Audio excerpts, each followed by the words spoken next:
Friends, जो आज मैं कहानी आपसे शेयर करने जा रहा हूँ, ये कहानी बनारस मणिकर्णिका घाट की है। मणिकर्णिका घाट बहुत प्राचीन है, बहुत पुराना है। एक्चुअली ये घाट नहीं बल्कि ये एक बहुत प्राचीन शमशान है और इस शमशान में बहुत दूर दूर से लोग अपने परिजनों की अंत्येष्टि संपन्न कराने के लिए आते हैं। और ऐसी मान्यता है कि यहाँ जिसकी अंत्येष्टि संपन्न हो जाती है उसे हमेशा हमेशा के लिए मोक्ष मिल जाता है। ऐसे ही एक फैमिली आया हुआ था अपने किसी परिजन की अंत्येष्टि संपन्न करवाने के लिए मणिकर्णिका घाट पर। फैमिली तो वैसे आ जाती है शाम के 7 बजे, लेकिन सब कुछ शुरू होने में 8 बज जाता है और पूरी अंत्येष्टि संपन्न होने में 4 से 5 घंटे का समय लग जाता है। और अंत्येष्टि हो रही थी, सारे परिजन खड़े होके देख रहे होते हैं अंत्येष्टि को। लेकिन क्या आपको पता है कि कुछ और आंखें होती हैं जो अंत्येष्टि में बड़ा इंटरेस्ट रखती हैं, वह भी देख रही होती हैं कि क्या हो रहा है, कैसे हो रहा है, मेरे किस काम का है। फ्रेंड्स, उसमें कुछ सिद्धियां करने वाले लोग होते हैं जो अंत्येष्टि से अपना कुछ सिद्धियां की पूर्ति करते हैं और उसमें कुछ ऐसी और शक्तियां होती हैं पैरानॉर्मल, जो इंटरेस्ट उनको भी अपना उसमें होता है। फ्रेंड्स, ऐसी ही मिस्टीरियस, हॉरर और स्कैरी स्टोरी के लिए सब्सक्राइब करें इस चैनल को और फेसबुक पर हैं तो फॉलो करें। फ्रेंड्स, उस परिजनों के बीच में एक राजेश नाम का व्यक्ति था। राजेश थोड़ा कुछ अलग मिजाज का व्यक्ति था। वह उल्टे पांव ही शहर की तरफ चल देता है पैदल ही, और एक पतली सी गली पकड़कर वह आगे निकलता है और सीधे वाइन शॉप पर पहुंच जाता है। वाइन शॉप पर जाकर वह वाइन शॉप से एक दारू की बोतल लेता है और वापस उसी घाट पर आ जाता है। फ्रेंड्स, मैं आपको यह बताते चलूं कि वाइन्स में नेगेटिव एनर्जीज जो होती हैं उनका बड़ा इंटरेस्ट होता है। वह लेके तो आता है, कुछ समय बाकी साथियों के साथ खड़ा होके अंत्येष्टि को देख रहा होता है, लेकिन उसके साथ में दारू थी तो उससे रहा नहीं जा रहा था, उसका मन मचल रहा था। वह धीरे से अपना एक किनारा पकड़ा और एक कोने में चला गया और ऐसा सब होने में रात के 11 बज चुके थे। वह कोने में गया और सोचा एकांत मिलेगा और वहीं ड्रिंक ले लेता हूँ, फिर तो चलना ही है घर। और वह वहीं बैठ जाता है ड्रिंक लेने के लिए, तो देखता है कि 4 लोग वहां आके और वापस बैठ जाते हैं और वो 4 लोग बैठ के अपना प्ले कार्ड निकाल के खेलने लगते हैं।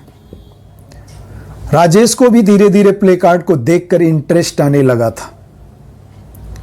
वह भी इक्का नहला दहला ये सब देख रहा था और वो लोग जैसे प्ले कार्ड्स खेलने का मजा ले रहे थे, उसी तरह राजेश भी उसमें मशगूल हो गया और उसे भी मजा आ रहा था। बीच बीच में वो अपना पैग ले रहा था। फ्रेंड्स, फिर उसको न जाने क्या सूझा कि उसने अपने पैग को उन लोगों के साथ शेयर किया। अंत्येष्टि संपन्न होती है, सारे लोग गंगा में नहाते हैं। एक्चुअली मान्यता है कि अंत्येष्टि संपन्न होने के बाद गंगा में यदि नहा लिया जाए तो इंसान पवित्र हो जाता है। तो सारे लोग रात्र के 12 बजे ही गंगा नदी में नहाते हैं और नहाने के पश्चात अपने कपड़े पहनते हैं और वापस अपने वाहन के पास जाने लगते हैं।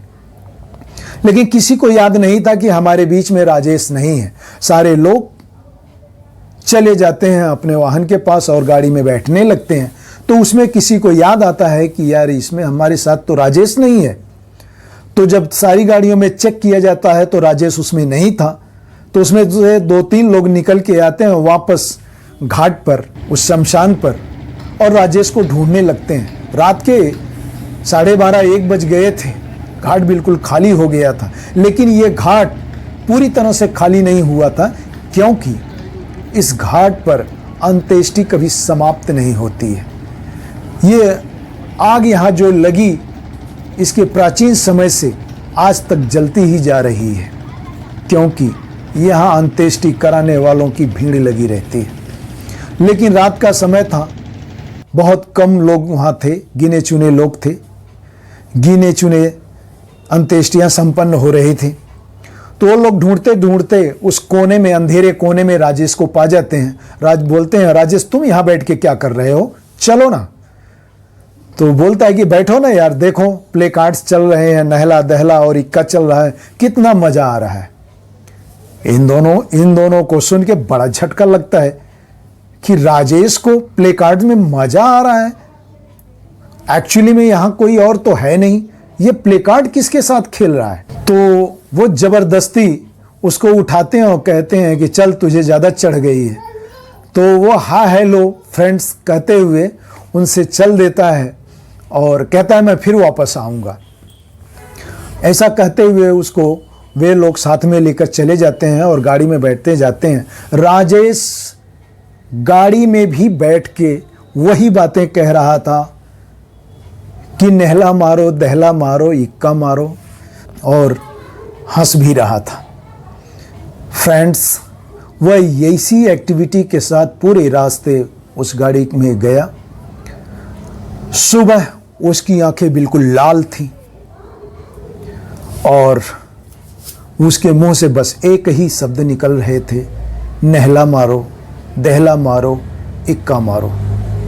फ्रेंड्स, उसके घर वाले सोचे रात में कि दारू की इसको नशा है इसलिए बकबक कर रहा है, लेकिन धीरे धीरे दोपहर हो गया, शाम हो गई, लेकिन राजेश अपनी उसी धुन में मस्त था। तो उसके घर वाले राजेश को लेकर सीधा अस्पताल जाते हैं और किसी साइकियाट्रिस्ट को दिखाते हैं। वहाँ वो 2-3 दिन के लिए एडमिट भी होता है, लेकिन राजेश की वो हरकतें बाज नहीं आ रही थी। वो वही बातें कह रहा था, नहला मारो दहला मारो और इक्का मारो। फ्रेंड्स, राजेश घर आता है, लोग घर लेके आते हैं और उसकी स्थिति अब नॉर्मल सी हो जाती है। थोड़ा वो पागल पागल सा दिखने लगता है और राजेश यही घर वालों से कहता है कि मुझे जाना है, मुझे जाना है। और ऐसा ही कह के एक दिन रात में वो अपने ही कमरे में हैंग हो जाता है। फ्रेंड्स, राजेश की जीवन लीला इस तरह से समाप्त हो जाती है। तो मैं कहता हूँ कि शमशान में यदि आप जाते हैं, अगर ड्रिंक लेते हो तो ड्रिंक न लिया करें।